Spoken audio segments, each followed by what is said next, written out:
Bienvenidos a Calamares a la Romana, donde la historia antigua cobra vida en cada programa. Bienvenidos a un nuevo programa de La Biblioteca Perdida por los Dioses / Calamares a la Romana. Sí, porque esta entrega de hoy va a ser un poco especial. Vamos a aprovechar el contenido que vamos a hacer para emitir en todas los canales que tenemos. Vamos a explicaros un tema que seguramente os va a encantar y que está relacionado precisamente con ese viaje a Roma que vamos a hacer la semana del 27 al 31 de agosto y a la que imagino que ya todos, tanto mochuelos, mochuelas como calamares, estaréis ya apuntados. Y si no estáis apuntados, ya estáis tardando. Así que hoy os vamos a hablar de Ostia Antica, de esa ciudad portuaria, de esa fundación de tiempos, dicen, monárquicos, ¿vale?, que hizo las veces de puerto de Roma y que se convirtió en un enclave muy, muy importante. Y como siempre, pues tanto para la Biblioteca Perdida / por los Dioses como para Calamares a la Romana, pues siempre vengo acompañado de Ángel. Y hoy nos vamos a mover en un entorno que a Ángel le gusta mucho. Es el entorno ese de las clases más bajas de Roma, porque hoy os enseñaremos un yacimiento que está cargadísimo de material precisamente de eso, de cómo vivía la gente común, la gente corriente, la mayor parte de la población de la antigua Roma. Ángel, bienvenido. Hola, bienvenidos y bien hallados todos y todas, mochuelos, mochuelas y calamares. Sí, Sergio, he creído entender que decías que yo me encuentro a gusto entre delincuentes y gente humilde, ¿no? Hombre, por supuesto, ¿no es así? ¿Me equivoco? No, esto en el Aventino con los humildes y yo en la Segura paso horas y horas con esto. De hecho, me llaman por mi nombre los delincuentes, no te voy a decir. Yo no bajo mucho a la Segura y al Aventino, yo soy, ya sabes, que más de la parte alta, entonces yo sé que por ahí te mueves, que tienes tus contactos, que tienes tus amistades y que te llamen por el nombre, ya eso me imagino que significa que tienes cierta fama, ¿no? Bueno, soy legio, soy aquilífer de una legio, me respetan hasta los delincuentes, ¿no? Tú vives allí, al lado del templo de Quirino, allí en el Viminal, y yo al lado del templo de Diana, en el Aventino, ¿no? Pues bueno, en mi sitio, ¿yo qué te iba a decir? Pues hay más movida, ¿sabes? Las noches son más extrañas, hay más sangre, no sé cómo decírtelo. Si hablara la cloaca máxima, que por cierto, la cloaca máxima desemboca en el Tíber, y como has dicho tú, nuestro amigo Anco Marco, esto es verdad, porque lo dice el mito, fue el que conquistó el puerto de Ostia. Si es un mito, Ángel, la realidad y los mitos ya sabes que son cosas que a lo mejor no van muy de la mano, ¿no? Entonces, sí que se dice que allá por el siglo VI a.C., este rey Anco Marcio, pues lo que hizo fue fundar la ciudad portuaria o la colonia portuaria, pues para defender un poco el acceso por río, ¿no? El acceso por el río Tíber, de todo lo que venía por mar, ¿no? Pero yo ahí tengo mis dudas, sobre todo basándome un poco en la parte más arqueológica, ¿no? Que siempre te da o te aporta esa prueba fehaciente en forma de vestigio y que dice que las primeras fortificaciones de la ciudad de Ostia podrían datarse de mediados del siglo IV a.C., por lo que parece ser que si hubo algo, o no fue muy importante, o los que construyeron después en el siglo IV a.C., lo que hicieron fue cargarse esas construcciones tan monárquicas.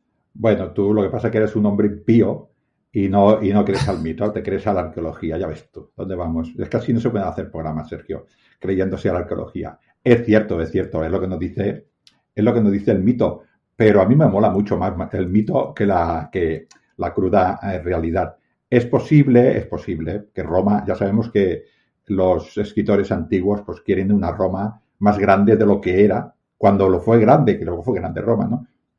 Y bueno, pues dicen que fue el puerto. Yo creo que lo ponen en la época de Arco Marcio, el puerto de Ostia, un poquitín para igualar al Pireno de Atenas. No sé si me entienden las dos ciudades estas, ¿no? Y creo que lo ponen más o menos esa época dorada de Atenas que coincida con la época de Roma. Yo de todas maneras sí que creo que Roma tendría que tener alguna salida al mar porque ya tenía excedentes y toda ciudad que tiene excedentes tiene que vender. Ahora pudiera ser pues que lo hacían en barcos pequeños a barcos grandes que calaban o puertos más de madera, que esto evidentemente pues con los diferentes cambios geológicos o las mismas venidas de los ríos o los cambios de las arenas, los cambios de la deforestación, pues a saber si está o no está, ¿no? Pero sí, a mí me mola más el mito, aunque no es verdad.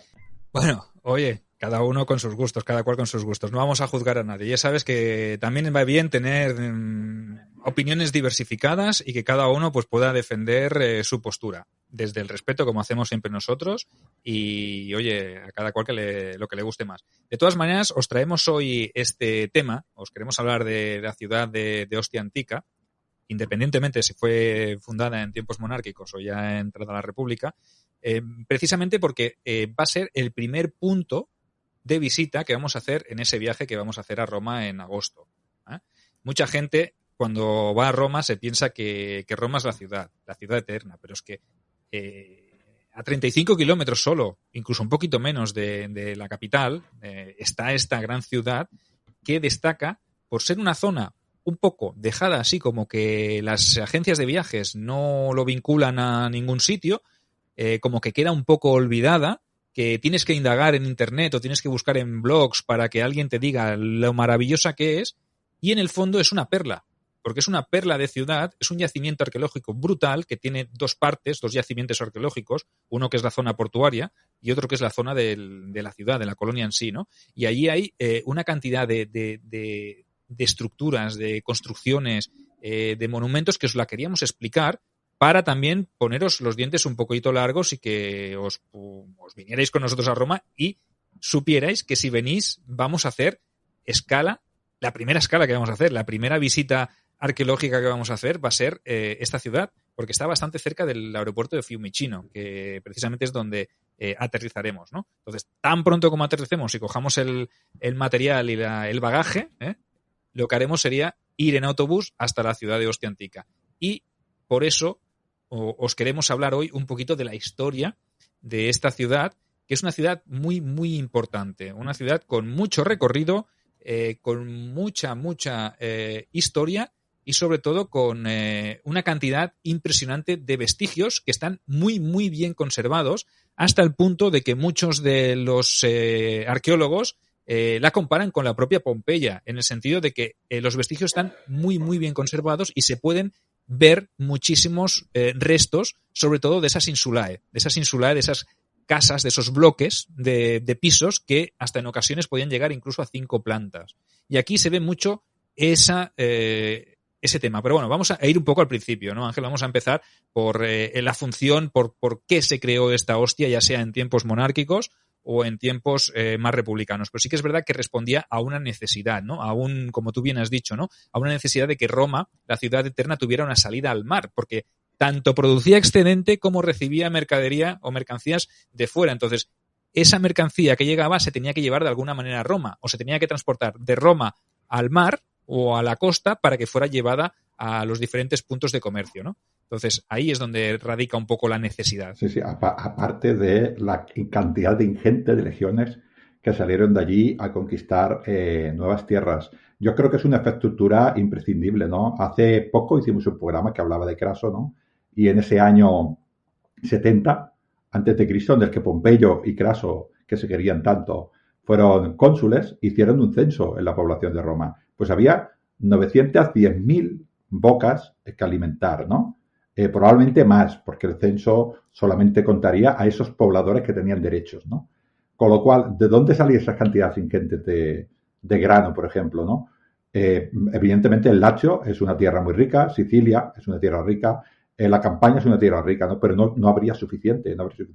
Con lo cual, esta estructura del puerto es importante. De hecho, se hicieron varios puertos, no solamente uno, ¿no? La colonia de Ostia Antica es de la época imperial, ¿no? Y creció mucho, se hizo muy, muy importante, se abandonó cuando se tuvo que abandonar, y eso quizás es la suerte que has dicho tú, ¿no? Se abandonó totalmente, los pueblos de alrededor, como se hacía en la Edad Media y en la Baja Edad Media, aprovecharon todo aquel material de mucha calidad para construir pues nuevos palacios y nuevas cosas, pero aquello quedó abandonado, y eso es, como dices tú, lo que se nos ha quedado. Y tenemos allí unas ruinas que son, como hemos dicho ahora, la broma, ¿no? De los patricios y los plebeyos, pero sí es una Roma más humilde, una Roma más trabajadora, una Roma más artesana, en contraposición a Pompeya, que es una Roma más de la élite, ¿no? Y como dices tú, no puedes dejar de visitarla. El mismo aeropuerto, el aeropuerto de Fiumicino, es como se le llamaba el canal que hizo el mismísimo Trajano para entrar desde la desembocadura del Tíber hasta el nuevo puerto que él hizo. Hasta eso le debemos la historia. Sí, y es que en la época de los emperadores Julio Claudios, en Roma ya era una ciudad inmensa, como dice Ángel, ¿no? Si en tiempos de Craso 910.000, pues en tiempos de los Julio Claudios ya incluso había censadas más de 1 millón de habitantes. Y obviamente desde esas ciudades pues se absorbía la producción de todas las regiones del imperio y cada año está certificado que llegaban a la urbe miles y miles y miles de toneladas de trigo, aceite, vino también para el consumo diario de los romanos, ¿no? Había también llegada de tejidos, de metales para manufacturas, animales salvajes para los espectáculos del circo también. Y todo ello pues representaba un trabajo de abastecimiento colosal que se hacía tanto por tierra como por mar. Pero la tarea era muy ardua, ¿vale? Absorber ese comercio desde la ciudad que poseía únicamente un puerto fluvial en la desembocadura del Tíber, pues era muy complicado. Lo que hizo fue pues que las pequeñas dimensiones de este puerto y la estrechez y la poca profundidad del río, lo que hacían es que no se pudiera acoger a los barcos de gran calado, y eso obligaba a trasvasar todas esas mercancías en alta mar a pequeños barcos auxiliares, y esta operación pues ocasionaba a menudo muchos naufragios, ¿vale? Y luego esos navíos descargaban en Ostia o remontaban los 35 kilómetros que separaban Roma de la costa. O la otra opción, que es también un poco complicada, ¿verdad, Ángel?, era la de descargar en Puteolum, en lo que es el actual Pozzuoli, cerca de Nápoles, y continuar el transporte por tierra a lo largo de 250 kilómetros. Pero esto no era práctico, entonces había que tomar algún tipo de medida, ¿no, Ángel?, para que esto fuera más llevadero. Sí, pero desde el punto de vista marinero, la bahía de Nápoles es un refugio para los barcos en caso de media tormenta, y si no te puedes poner en un puerto grande como el de Roma, imagínate los barcos que están intentando entrar en puerto, no sé la capacidad que tendría el puerto aquel, pero si entraban 40 o 50 y había 300 fuera, la tormenta se los llevaba adelante, ¿no? También es un negocio, ya hablaremos más adelante, es recuperar todas estas pérdidas, ¿no? Que esto es también, igual las personas que nos oyen, no lo saben, ¿no? Cuando no había puerto, pues como has dicho tú, estas tácticas de estos barcos pequeños para cargar era importante, pero luego había toda una infraestructura para llegar del puerto a la ciudad. Y me imagino que una infraestructura igual de compleja para llegar de la campaña de la bahía de Nápoles para Roma. Por eso es tan importante todas estas vías, como la vía Apia y la vía Latina. Pasarían ingentes cantidades de carrucas, ¿no? De carros de carga hacia Roma, ¿no? Pues ahora imagínate, Sergio, cuando llegaban allá a las puertas de aquella y no podían pasar hasta por la noche. Espectacular. Yo es que cuando lo veo me emociono. Se vería ahí una cola inmensa de carros de transporte de mercancías, pero claro, también la gente que pasaba de a pie y que entraba a pie, ¿no? Porque lo que no se podían era pasar mercaderías durante el día, ¿no? Pero si todos esos carros, como hemos hablado algún día en algún programa, todos esos carros tenían que hacer esa ruta nocturna para descargar las mercancías, las noches de Roma serían un auténtico escándalo, porque habría un jaleo que ríete tú de las juergas nocturnas que puedes encontrar en una zona de ocio actualmente, ¿no? Sí, sí. Además, pasarían a carros más pequeños y más ligeros para ir rápido, porque claro, un carro con 2 bueyes, según por qué calle, no pasarían. Y los carros, Sergio, tienen un problema, que por la noche, cuando van cargados, los ruidos los hacen los animales. Pero por cuando se estaba acabando la noche y los carros van vacíos, los carrucari, los que llevan los carros, iban rápidos para salir de la ciudad y sin carga. Pues imagínate los saltos y el ruido. Roma sería, menos mal que tú vives ahí arriba, ¿sabes? En el Quirinal y no oyes los ruidos, pero abajo en la Subura es terrible, ¿no? Ya lo decía tu amigo Juvenal, ¿no? Que vivir y pasear por las calles de Roma de día era un tormento, pero por la noche tampoco se descansaba, o sea que... No. Además, bueno, como hemos dicho, parece que es un poco de broma, pero muchas de estas mercancías venían del puerto de Ostia. ¿Qué infraestructura tendrían que tener? Imaginemos un montón de barcos de menor calado subiendo por el Tíber. Muchos de ellos, depende de la época, arrastrados por bueyes, por el camino de Sirga, que hay muchísimos ríos, porque no se puede navegar río arriba. Así necesitamos algún tipo de fuerza, ¿no? Animal o humana, ¿no? Es que sería también esas orillas del Tíber o por la misma vía Ostiensis, una cantidad ingente de mercancías. Y cada mercancía de este tipo sabía a qué almacén iba, tanto en Ostia, en el puerto, como en Roma. A mí me parece una infraestructura que a veces no somos conscientes, porque siempre vemos a estas legiones y esta grandeza, pero sin esto Roma desaparecería. Correcto, pues la situación parece ser que dio un giro en el año 42 después de Cristo, o a partir del 42, no en el mismo año 42, porque el emperador Claudio ordenó construir a casi 4 kilómetros al norte de la colonia 2 muelles semicirculares en los que pudieron fondear por primera vez los grandes navíos mercantes. Además, hizo construir un gran faro que ayudaba a la orientación de los pilotos para acercarse a la zona del puerto. Pero el puerto de Claudio, que se comenzó a hacer en el 42, pues sabemos que fue inaugurado durante el reinado de Nerón y fue conocido como Portus Augusti Ostiensis. Pero no fue suficiente para acabar con los naufragios, ya que tenemos un dato, que en el año 62 después de Cristo una tempestad hundió dentro del puerto 200 embarcaciones cargadas de trigo. Tú imagínate lo que sería perder esa tal cantidad ingente de trigo, Ángel, que tenía que abastecer la ciudad de Roma. O sea, lo que se perdió aquel día, en aquella noche, en aquella tormenta. Mi bisabuelo Portux me dijo que ese año hubo hambre. Portux hubo hambre, hubo muchas tortas en Roma porque no había trigo para comer. Pero no tortas de trigo, sino tortas a manotazo limpio, ¿no? A manotazo limpio por cuatro fanegas de trigo, ¿sabes? Estamos hablando de 200 barcos, más las vidas, más todo, o sea... Y esto es porque Roma no tenía un puerto como debía. Probablemente hacer una infraestructura tan grande como esta cuesta mucho.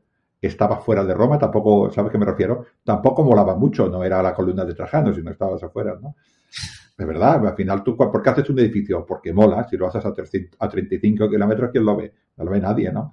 Pero sí que es cierto que los Julio Claudios y bueno, ya el Bajo Imperio, perdón, el Alto Imperio, fue consciente de que eso tenía que potenciarlo, ¿no? Y ya empezó Claudio, pero también Trajano también se dio cuenta de esto. Quizás también tenía un abuelo que había pasado hambre en ese año, ¿no? Y empezó a construir un segundo puerto, pero esta vez lo cambió de lugar, como hemos dicho, seguramente para intentar refugiarlo de todas estas tormentas. Hizo este canal y hizo un nuevo puerto que se accedía a través de este canal que hemos dicho, del canal Fiumicino, ¿no? Bueno, estaban los dos puertos a la vez. Sí, y esa construcción de ambos puertos, pues obviamente provocó una transformación enorme en la colonia, ¿no? Sabemos que la población aumentó muy, muy rápido y su urbanismo también se adaptó a las necesidades derivadas de esa función que tenía de puerto, ¿no? Y así Ostia se convirtió de un humilde puerto, pasó a ser una bulliciosa ciudad en la cual pues se tuvieron que contratar a una cantidad ingente de trabajadores que se tuvieron que emplear tanto en el puerto, en la construcción, en la venta, en la manufacturación de los productos que llegaban de ultramar. O sea, eso además pues generó otro negocio subsiguiente, ¿no? Que es el tema de darles alojamiento a todos esos trabajadores y además mantenerlos, ¿no? Porque no solo trabajaban todo el día seguramente de sol a sol, pero por la noche pues tenían sus necesidades y obviamente pues de ahí ese vestigio que podemos visitar hoy en día, que son esas insulae, ¿no? Esos bloques de viviendas de ladrillo de hasta 5 pisos de altura, en los que obviamente la gente humilde alquilaba esos apartamentos. No era una ciudad hecha para los ricos ni con grandes y lujosas domos, ¿verdad, Ángel? No, además para el imaginario de nuestros oyentes, que imaginen una ciudad obrera actual, no con pisos de 14, pero sí con 5, y calles y calles y calles relativamente estrechas, donde solo encuentras viviendas de 5 plantas, donde las casas no son como las nuestras, que tienen su cocina, su comedor, no, las casas son de una quela o dos, una habitación o dos, donde allí duermen el hijo, la hija, la mujer, todos en el suelo, hacinados, familias enteras, ¿no? Y porque no daba más, o sea, la gente pobre era pobre. Y suerte, Sergio, ahora que me acuerdo, que no estaba Craso por ahí, porque si no les hubiera costado mucho más dinero, ¿no? Pues todas estas ingentes personas que trabajaban en el puerto vivían de esta manera tan humilde. No, y además tenemos que tener en cuenta que aparecieron, como siempre, como es normal, las agrupaciones, los gremios, las corporaciones, aquellos colegia de los que os hablamos tantas veces en Por los Dioses, ¿no? Estas corporaciones de obreros, pues obviamente que se dedicaban a un mismo sector o a un mismo trabajo, pues lo que hicieron fue unirse en forma de artesanos, ¿no? Y estos pues defendían los intereses de sus colegiados ante, sobre todo, el poder y la intromisión y la voluntad de sacar provecho de los funcionarios públicos. Porque, a ver, lo hemos dicho, siempre en Roma era corrupta. Pues imaginaos aquí en una ciudad portuaria lo que se tendría que cocer. Esto va para la República o para el Imperio y tanto va para mí, ¿no? Entonces, esos funcionarios de alto rango que gestionaban los puertos, verdad que, Ángel, tenían que ser unos personajes de cuidado. A ver, que si que tú le dabas un poquitín de una comisión a uno de estos hombres y tu barco casualmente entrara antes al puerto que otro, esto es casualidad de la vida. Esto es el funcionamiento de Roma, todo el mundo lo sabía. Si tu barco no entra antes es porque no enjabonas lo suficiente. Hombre, tampoco les pillaba de sorpresa, ¿no? Pero es cierto que tenían que cubrir su trabajo. Y al igual que estos hombres eran tan poderosos, como dice Sergio, sobre todo, bueno, funcionarios de nivel medio, ¿no? Claro, si llegaba Pretorio, aquí se había acabado, ¿no? Pero estos funcionarios también entendían que tenían que trabajar con estos colegios y que, por ejemplo, si necesitaban estribadores, pues tenían que ir con el colegio de estribadores y tratar con él, ¿no? O si tenían que arreglar barcos, pues tenían que contratar con los carpinteros correspondientes.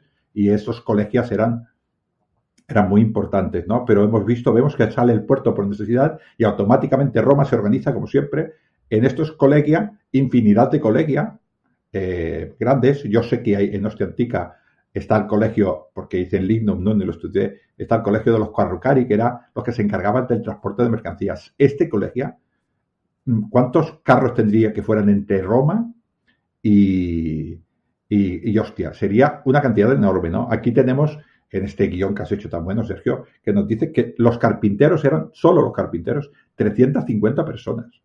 A finales del siglo II después de Cristo, imagínate, ¿no? Me parece una cifra asombrosa.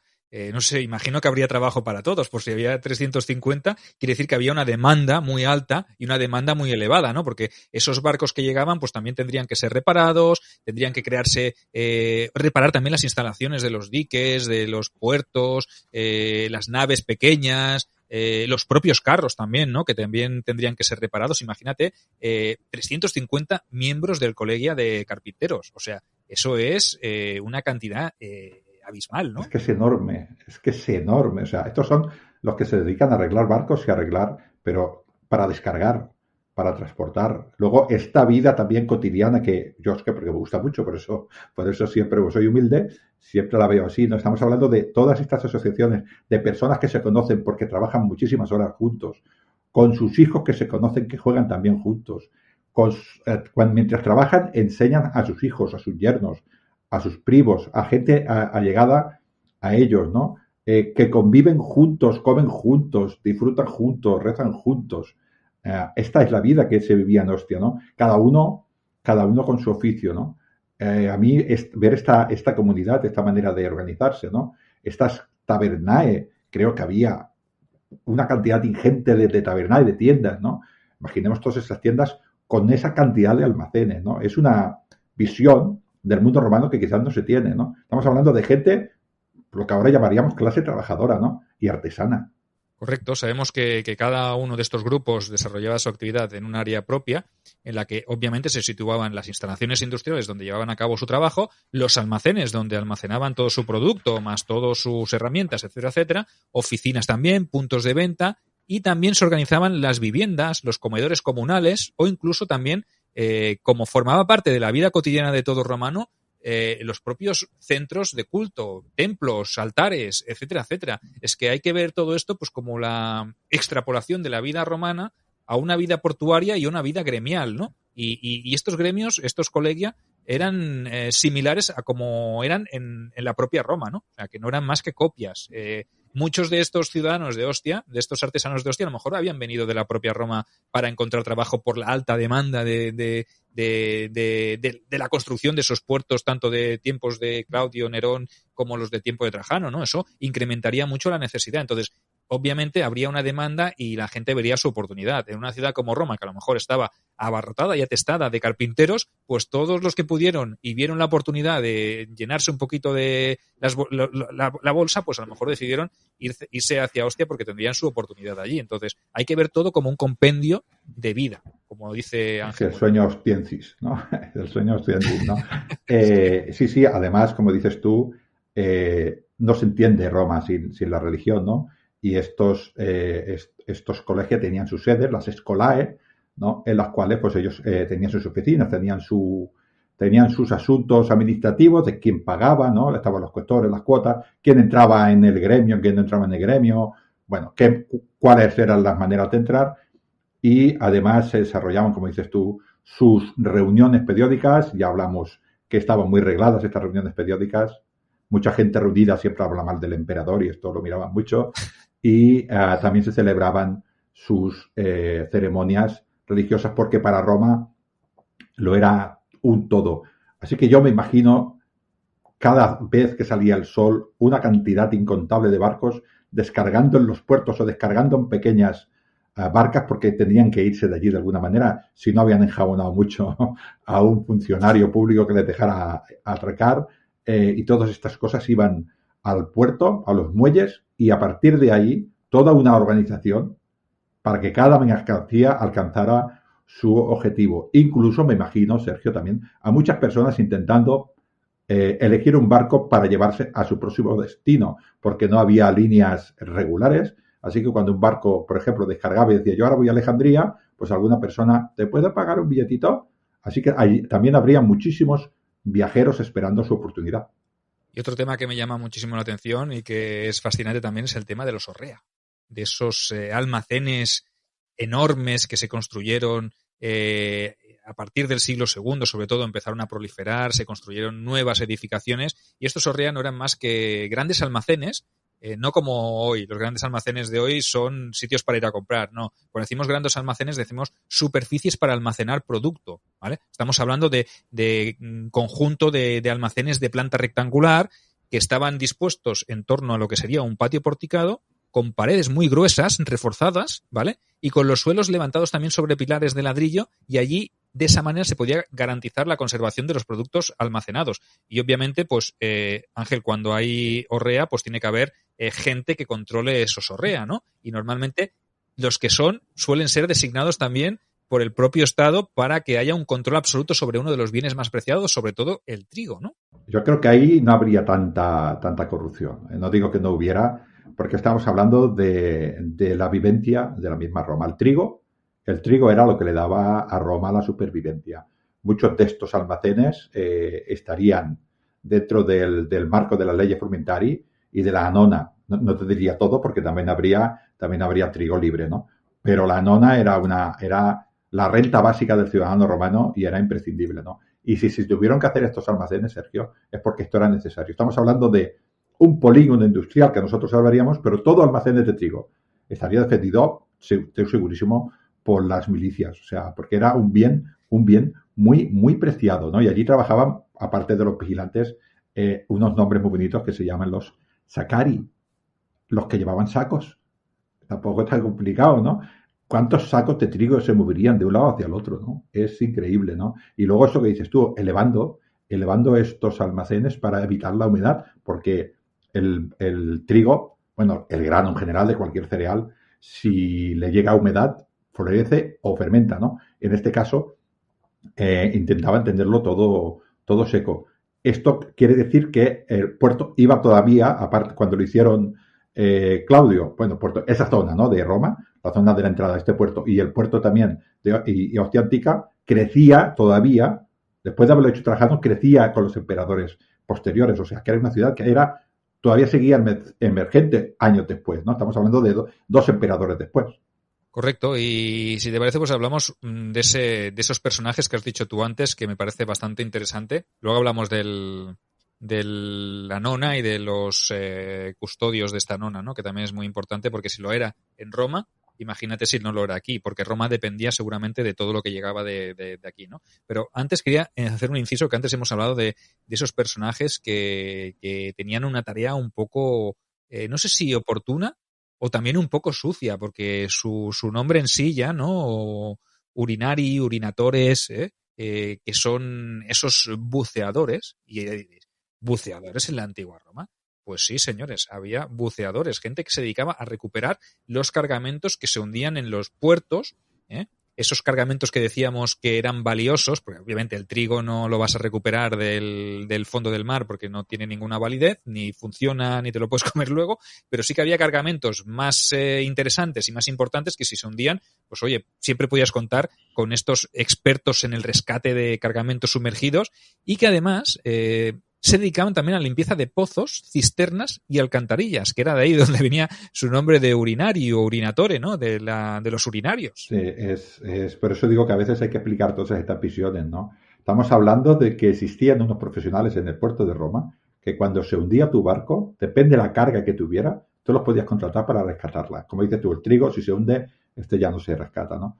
Pero yo sé que te gusta mucho el vino de Falerno, ¿no? Y si está bien cerrado, el vino de Falerno hay que recuperarlo. Hombre, es una cuestión de vida o muerte, ya sabes. O el garum de la Bética, por ejemplo.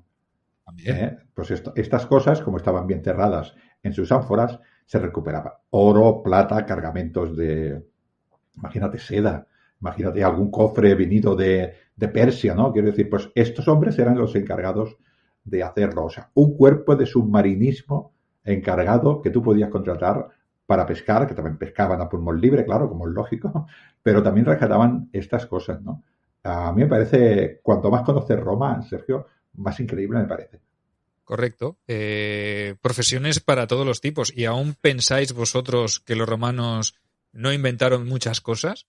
¿Qué hicieron los romanos por nosotros? Pues mira, crear un primer cuerpo de submarinistas que ya se dedicaban a hacer este tipo de inmersiones con un objetivo, obviamente, un poco interesado, pero también se encargaban de la limpieza de las zonas menos majas, menos agradables. Entonces, se movían seguramente pues por las cloacas estas y los bajos, las zonas más sucias y las limpiaban, porque obviamente era necesario también que hubiese cierta higiene. O sea, que no creo que fuera una profesión, por lo menos en lo que es esta vertiente muy, muy agradecida, ¿no? Muy agradable, pero bueno, pero realmente tenían esta contrapartida que a lo mejor que por rescatar ciertos cargamentos recibían un buen pago. O sea, que también podía ser algo interesante. Yo me parece algo que el que se lo inventó, el que vio ahí un negocio, pues oye, tuvo una buena visión, ¿no? Hasta dónde hemos llegado. Sí, esto es cuestión de los ediles, que eran los que se tenían que encargar de todo este mantenimiento de las instalaciones municipales, ¿no? Y supongo que surge por necesidad. Y si tengo una persona que es especialista en meterse bajo el agua en circunstancias extrañas, pues lo aprovecho. Y si el agua es sucia, pues como es pobre me da igual, porque yo soy un edil, ¿no? Esto, como dices tú, también trae ahí abajo, desde el puerto de Ostia hasta Roma, nos trae la otra parte de los gremia o de los colegios, que son los funcionarios. Y estos funcionarios, con más o menos corrupción en las altas esferas, los de las bajas esferas, los funcionarios normales, estos eran los que se encargaban de toda esta distribución, ¿no? Y eran colegios profesionales, pero públicos, o sea, lo que ahora llamaríamos un funcionario, que también era difícil de entrar allí, ¿no? Y se encargaban de todo ese transporte, de todo este tipo de mercancías de Roma, que primero empezó con trigo, pero luego acabó siendo queso y carne y tocino y todo lo que hizo falta, lo subían por ese río con naves especiales de los naviculari, pero eran naves del Estado, no eran naves particulares, ¿no?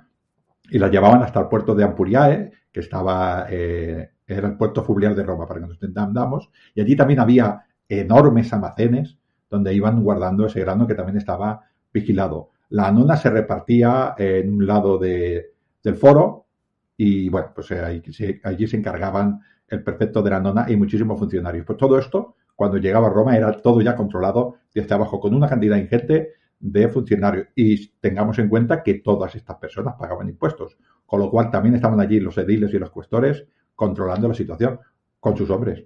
Correcto, y cuando decías el prefecto de la Anona de Roma, también sabemos que en Ostia existía la figura del procurator anonae, o sea, en cuya oficina pues trabajaban varios secretarios encargados de registrar las mercancías y los pagos que se efectuaban pues sobre esas tablas enceradas. De ahí el nombre que recibían estos funcionarios, que eran los tabulari, ¿vale? Y había también otros funcionarios que se encargaban del abastecimiento del aceite, el procurator ad oleum. Y antes os hemos dicho una cosa que a lo mejor no pensabais que ocurría, que era el tema del transporte de los animales para los juegos del anfiteatro, como los elefantes o los camellos, por ejemplo, que tenían también sus respectivos funcionarios que se encargaban de hacer el control. Por ejemplo, estaba el procurator ad elephantos, obviamente los elefantes, y el praepositus camelorum. O sea que imagínate que a estos romanos es que no se les escapaba nada. Seguramente que estáis alucinando con este programa que os estamos trayendo hoy. Tengo que decir que esta información, si la queréis ampliar, la podéis encontrar en un artículo de la revista National Geographic Historia, que tiene un artículo precisamente dedicado al puerto de Ostia, y de aquí estamos sacando toda esta información porque me pareció, cuando lo vi, dije, es asombroso la cantidad de información que han sacado de aquí.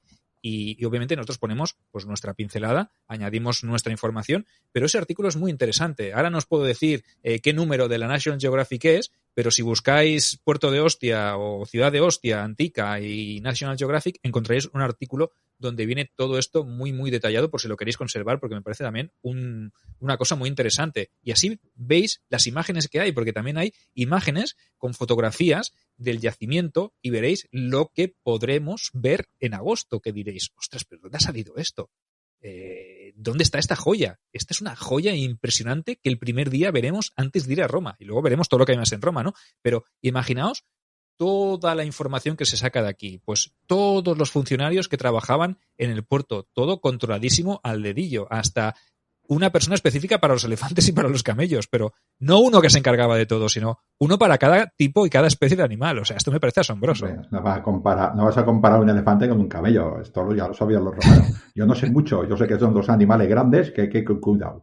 Poca cosa más, ¿no? Pero sí, como dices, es que es otra Roma, es otra visión de este imperio que funcionaba como un reloj, ¿no? También están un tipo de funcionarios muy chulos que son los mensores, que eran esta gente que se encargaba de controlar el peso y la calidad de los productos. Porque, claro, Sergio, a un romano no se le ocurriría nunca jamás poner, por ejemplo, piedras para que el trigo pese más. Esto jamás pasó. Jamás pasó, ¿no? O, por ejemplo, cuando estamos hablando de áridos, o sea, de según qué tipo de trigos o de pajas y tal, ¿no? O garbanzos. ¿Qué volumen ocupaba tal peso, un modio, por ejemplo, de garbanzos, ¿no? Pues esta gente tenía unas medidas estandarizadas que iban midiendo, pues, las yardas, los pies, los codos y sus pesos. Y a partir de ahí era donde se controlaban los impuestos, porque creo que la gente no se fiaba mucho de la gente, ¿no? ¿Sabes? Estas romanas, estas básculas romanas, esto pesa una libra. Entonces decía, mesurador, ven aquí, pon el tuyo oficial. Anda, qué casualidad, la libra para ti. Y ponía el pie, ¿no? El mensor, cuando estaba, ponía el pie para que pesara más, ¿no? Esto tampoco ha pasado nunca, ¿no? Como hemos dicho, había mucho trabajo, pero también había mucha gente esperando. Y la gente que espera, Sergio, es ociosa. Y a la gente ociosa hay que entretenerla, porque si no, empieza a tener malas ideas y son dos problemas. Así que hay que tener también toda una zona de entretenimiento en este gran puerto. Correcto. Había, pues como decimos, incluso, oye, antes de pasar a este tema, creo que como todo buen puerto que se preciara, había incluso un cuerpo de vigiles que se dedicaban a velar por que no se produjeran incendios fortuitos, porque obviamente allí había pues un montón de movimiento, peligro y riesgo, y este cuerpo de vigiles pues estaba también haciendo no solo la función de bomberos, porque no siempre había fuego. Bueno, si estaba Craso por allí, sí, seguro que... Menos mal que estaba muerto ya. Correcto. Pero sí que es verdad que ejercían también la función de policía, de un poquito de control. Incluso no descarto yo que en algún momento determinado, antes hablábamos del tema de la nona, pues que tuvieran alguna función también de vigilar esos horrea en determinados momentos, porque eran... no dejaban de ser funcionarios también estatales, ¿no? Al final, seguramente dependían del Estado, del propio imperio, y obviamente pues tenían que ejercer alguna función de vigilancia y de control en momentos determinados, sobre todo cuando llegaban esas ingentes cantidades de grano.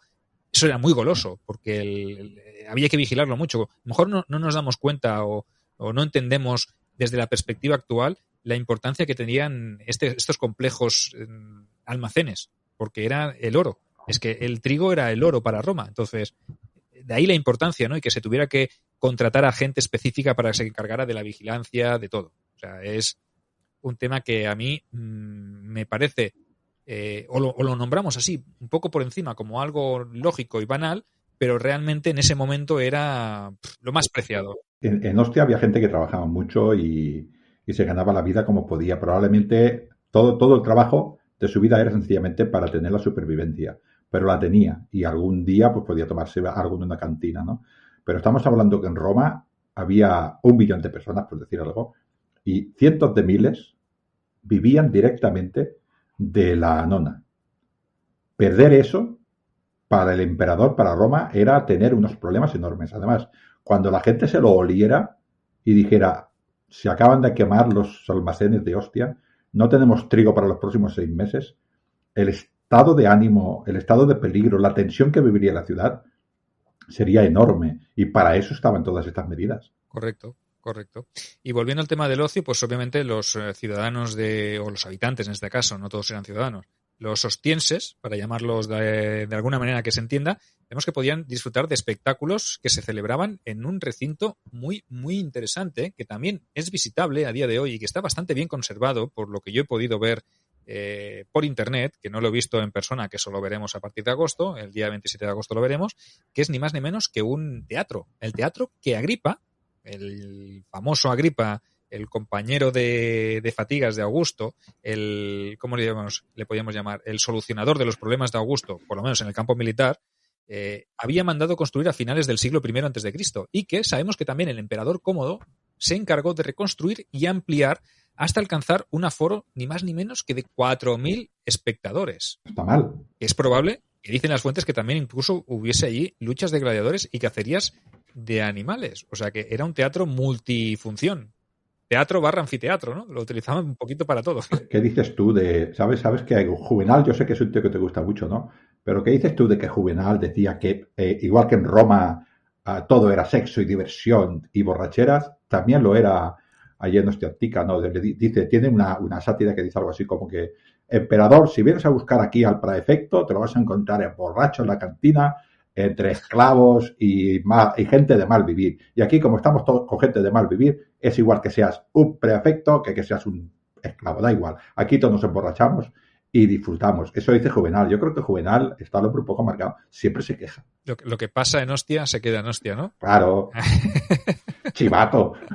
¿Qué pasa? Que por las noches no podía dormir en Roma, estaba de mal humor y luego escribía lo que escribía. Y no tuvo bastante con Roma, con que se fue a vivir a Ostia. Y decía, sí, me alejo un poco de Roma. Se fue a Ostia y en Ostia por las noches pues también había mucha jarana, ¿no? Entonces también dijo esto, si quieres encontrar al prefecto, búscalo aquí, que aquí hay mucho follón también, ¿no? Y además sabemos que donde había alojamiento de estos trabajadores, obviamente no podemos prescindir ni perder de vista que existía una de las profesiones más antiguas o la profesión más antigua del mundo, ¿no? Porque obviamente si lo había en Roma, lo había en todas partes de Roma, pues en Ostia Antica, que había muchísima población, con muchísimos trabajadores que se pasaban el día, hemos dicho, de sol a sol, cargando, descargando, reparando, vigilando, haciendo un montón de funciones, pues sabemos que también existía la figura de la prostitución, ¿no?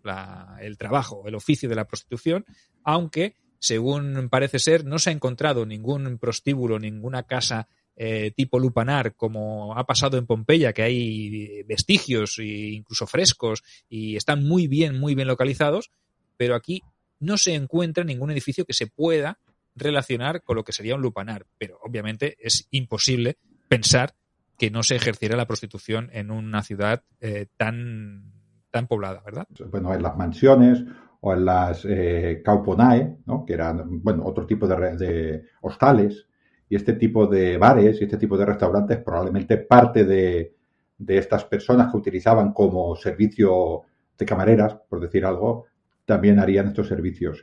Desde nuestro punto de vista no es así, pero desde el punto de vista de un romano de aquella época, la prostitución era un servicio social que hacía bien a la sociedad, en el sentido de que calmaba la virilidad del hombre, con lo cual este hombre, dijéramos, liberaba un poco el estrés, ¿no? Es así, es duro decirlo, pero hay que decirlo, Sergio. Y luego, además, esos hombres respetaban a las mujeres decentes de otros hombres. Esta era la visión que se tenía en aquella época, con lo cual, como dices tú, donde había un grupo importante de trabajadores, tenía que haber este tipo de servicios. Quizás no eran locales tipo lupanar, pero sí que estarían pues en locales que se dedicaran a otras cosas. Correcto, y además pues de todo esto que hemos dicho, pues también habría lugar para el placer y la devoción, ¿no? Y a finales del siglo II sabemos que Ostia contaba con 3 establecimientos termales. El más antiguo, construido en tiempos de Trajano, estaba junto a la Puerta Marina, las llamadas y luego estaban las llamadas Termas de Neptuno, construidas ya en tiempos de Adriano, que estaban en el barrio más oriental.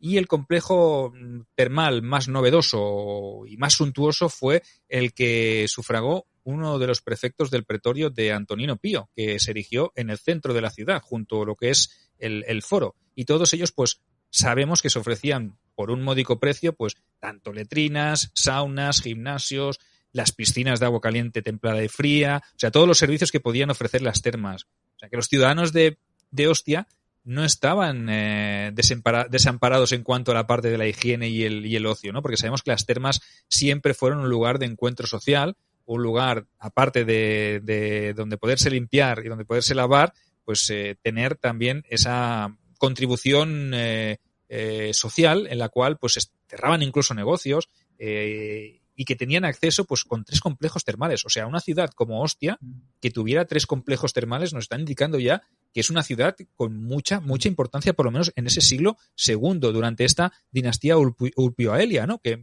vemos que es cuando parece ser que florece más la propia colonia de Ostia antica. Es que, Sergio, es cuando más florece el imperio. Hay que entenderlo. El imperio está ¿Qué nos vamos a engañar? en la parte interior, me refiero, está muy pacificado. No hay rebeliones porque son emperadores.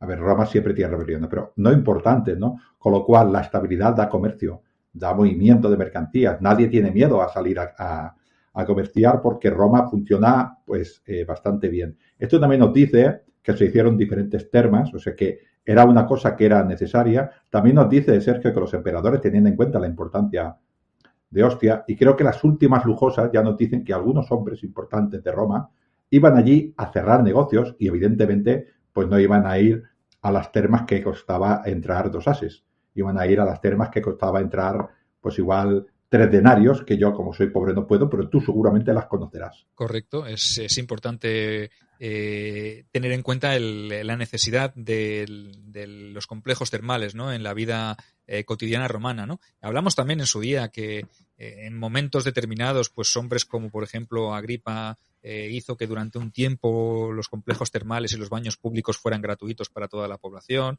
O sea que son medidas así. Parece que era cuando se presentaba a Edil, ¿no? Que construyó también algunos acueductos. O sea, en ese proceso o en ese momento en el cual pues se tenía que ganar el favor del pueblo porque se presentaban a unas magistraturas. Hemos hablado siempre del evergetismo, ¿no? Esa voluntad de hacer buenas acciones dedicadas al pueblo pues para que luego te voten cuando llegue una...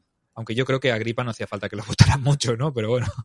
No, ya con Agripa solamente había un jefe, ¿no? Que era Augusto. No, pero sí que todavía quedaba, creo yo, en esta Roma, incluso alto imperial, en la época de Trajano, también quedaba ese vergetismo, ese yo soy poderoso, yo soy importante, por 2 cosas. Bueno, por 3. Una, porque me lo he ganado. Esta es la primera. La segunda, porque el pueblo me ha ayudado, porque Roma es Roma y la potencia de Roma lo tengo que agradecer, y también por los dioses. Estas cosas hacían que estos hombres hicieran templos, hicieran este tipo también de edificios públicos, hablando desde carreteras hasta cualquier otro almacén o sea, estamos hablando que estos almacenes no los sufragaba Roma. Roma no tenía este tipo de idea. Los sufragaban everguetas, personas que de su propio dinero luego le daban esas instalaciones al pueblo porque la veían necesaria. Y esto era, bueno, en agradecimiento al pueblo, en agradecimiento a Roma, en agradecimiento también, porque también hay muchos templos allí en el puerto de Ostia, en agradecimiento a los dioses tanto locales. Tengamos que tener en cuenta que es una ciudad donde tendría que haber ingentes cantidades de extranjeros, también ricos, que también hacían templos a dioses extranjeros. Así que nos podemos encontrar allí una ingente cantidad de templos. Bueno, pues para finalizar os hablaremos de la debacle de la ciudad. Como ha dicho Ángel antes al principio del programa, pues el hecho de que se haya conservado también es gracias a ese abandono podríamos decir, más rápido, más repentino que en otros yacimientos, que lo que hizo fue que quedara allí un poquito olvidada y nadie se acordase de que estaba allí, ¿no? Y eso ha permitido también poder rescatar para nuestra visión, para nuestro disfrute y para nuestro viaje, pues poder visualizar y observar pues un buen estado de conservación, ¿no? ¿Y qué pasó? Pues que desde finales del siglo III, Ostia pues parece ser que se hundió en un imparable declive y eso en gran medida pues se debió a, normalmente cuando eso pasa es porque hay otra ciudad, otro centro, en este caso otro puerto, que se lleva todo el peso del comercio, ¿no? Y cuando ya los barcos ya no vienen aquí y no hay mercancías, pues obviamente la gente se queda sin trabajo o lo pasa peor y lo que hace es irse de la ciudad e irse a ese nuevo centro de comercio, ¿no? En este caso, el que se llevó la palma fue la vecina ciudad de Portus. Podríamos decir que también parece ser que el brazo del Tíber que pasaba por Ostia se llenó de arena y se volvió prácticamente impracticable. O sea que parece que la propia orografía, los cambios geológicos, hicieron que el fondeadero de Ostia tuviera muchas dificultades y obviamente se tuviera que llevar esa mercancía a otro punto, y este era el punto de Portus. Sí, al otro lado del río, bueno, es lo que decimos, ¿no? Supongo que a causa de la deforestación bajarían muchos sedimentos a través del río. Luego también las corrientes marinas. Yo que soy de mar, sabemos que la arena, por algún tipo de construcción que tampoco se sabe muy bien, a veces se va de la playa y otras veces viene, te la trae, y eso es imposible parar. Cuando el mar te trae arena, ahora mismo nos cuesta mucho parar, tenemos que poner diques y en una sociedad, por mucho que Roma fuera una sociedad grande, parar que el mar Tirreno empezara a tirar arena hacia esa puerta, hacia esa entrada, dijéramos, del Tíber, era muy difícil, ¿no? Yo estoy aquí muy cercano al delta del Ebro. A veces el mar es muy caprichoso y deja arena en un sitio y nos la quita del otro, ¿no? Y esto es porque hicieron un puerto, pues igual 20 kilómetros más al norte, que nos ha cambiado una corriente, ¿no? A saber qué sucedió en aquella época. Y bueno, allí cayó esta ciudad. Pero esto, que es una desgracia para los de Ostia Antica, es una bendición para nosotros porque se abandonó. Las capas de arriba probablemente fueron aprovechadas, porque si alguien sabe de reciclaje son las sociedades antiguas, ¿no? Pero bueno, la parte que no se volvió a edificar ni a habitar está bajo tierra y ahora es lo que encontramos, ¿no? Y esto nos da una visión de Roma totalmente diferente a Pompeya y totalmente diferente a toda esta que nos escriben los clásicos, ¿no? Es la Roma de los artesanos, de los trabajadores, de los humildes y del comercio. Dicho esto, yo creo que os lo hemos pintado súper bien. Si queréis venir a ver esta maravilla arqueológica, este gran yacimiento, la oportunidad está en este viaje que hacemos con Grupeando Tour. Recordad que os podéis apuntar en grupeandotour@gmail.com, podéis reservar vuestra plaza y el primer día iremos a este gran yacimiento.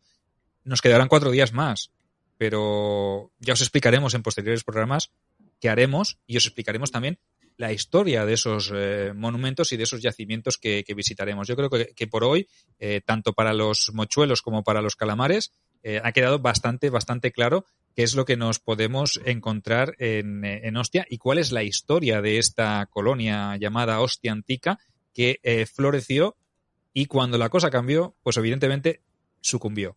Porque en este caso no fueron, o sí, los designios de los dioses, ¿no? El mito de los dioses fue el que dijo que este puerto ya había tocado su fin, ¿no? Te voy a decir, Sergio, qué sucedió. Tú no me lo vas a creer y los oyentes tampoco. Pero llegó a finales del siglo III un partidario de Diocleciano y dijo allí, es imposible que el puerto lo conquistara Anco Marcio. Y los dioses se enfadaron y lo destruyeron. Así va. Bueno, pues fuera de esa manera o fuera de otra. Más probable, de esta manera o de otra más probable. Porque la cuestión es que Ostia cayó un poquito en el olvido y hoy pues eso nos ha facilitado un poco la vida y podremos asistir a este espectáculo maravilloso. Bueno, volveremos en próximas entregas a tratar otros monumentos, otros espacios interesantes, como puede ser, por ejemplo, el área sacra del Largo Torre Argentina, podemos hablar de la Domus Aurea, podemos hablar del Coliseo, podríamos hablar de la columna de Trajano, de todos, el Panteón de Agripa. Hablaremos de todo esto y hablaremos de muchos más espacios que podremos visitar en este magnífico viaje. Ángel, tú ya entiendo que ya tienes preparado el petate, ¿no? Ya te has calzado las Caligae, te has puesto las Caligae de reserva. Sí, la zarquina, ya llevo la paenécula, que no hace falta porque, claro, estamos en agosto, pero nunca se sabe porque algunas noches de agosto son fresquitas. Tú, por si acaso, vete preparado. Yo ya tengo el petate preparado y estoy en el puerto de Barquino esperando de que un navío me lleve a través de este Mare Nostrum y pasando cerquita de estas montañas de Tramuntana, de Mallorca para los bárbaros, y me lleve a este mar Tirreno y entré precisamente por este Tíber hacia arriba, ¿no? A través de la vía Ostiensis y llegaré, no sé si entraré por la puerta Trigemina o por la puerta Rapusculana. Ya veremos por dónde entro. La que esté menos confluida en aquel momento, ¿no? Sí. Y a todos vosotros, mochuelos, calamares, os decimos lo de siempre, que os podéis suscribir a nuestros canales, que nos podréis seguir en la Biblioteca Perdida, nos podéis seguir en Lignum en Roma también de Ángel Portillo, en todos los canales donde sonamos. Os podéis apuntar a este viaje. Recordad, grupeandotour@gmail.com. Apuntaos, hablad con David. David os gestionará el viaje y os facilitará la vida y os comprará ese pasaje para ir o desembarcar en el puerto de Ostia o en el de Portus, depende de la época del imperio en la que lleguéis, pero todo está escrito, todo está hecho. Apuntaos a este viaje impresionante con calamares, porque aparte de esto habrá muchas más sorpresas que podéis ver en el recorrido que hemos hablado y que hemos explicado en el programa, en programas anteriores, que cuando hicimos la entrevista con Miquel Carramiñana ya os hablé de todo lo que íbamos a hacer durante el viaje. Hoy, Ostia, mañana ya veremos. Sí. Un saludo a todos, cuidaros mucho. Hasta luego.